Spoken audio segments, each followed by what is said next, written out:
काल दीपक केसरकर असं जाहीर सभेत म्हणाले की नारायण राणे यांचं सिंधुदुर्गातलं राजकीय महत्व कमी करण्यासाठी कट रचला जातो आहे. हे कोण म्हणतात? दीपक केसरकर म्हणतात. आणि तुमच्या किती लोक बघा हसतायत.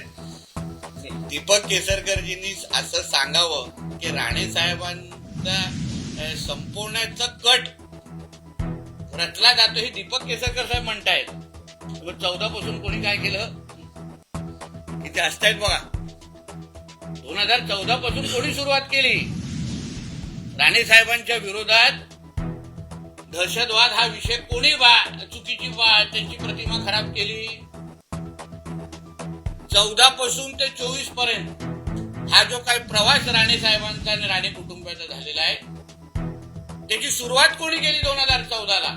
तुम्ही ज्येष्ठ पत्रकार आहात, तुम्हाला माहिती आहे 14ला काय झालं. कोणी निलेश राणे साहेबांच्या विरोधात पहिला शंडू ठोकला 2014ला खासदार ते असताना लोकसभेला. आणि तेच म्हणतायत, म्हणून हसायला आलं, तेच म्हणतायत की राणे साहेबांना संपवण्याचा कट रचला जातोय.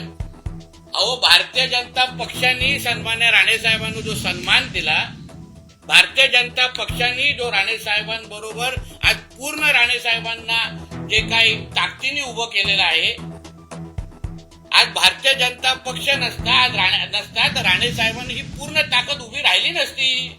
तेव्हा हेच सगळे विरोधात होते राणे साहेबांना संपवण्यासाठी.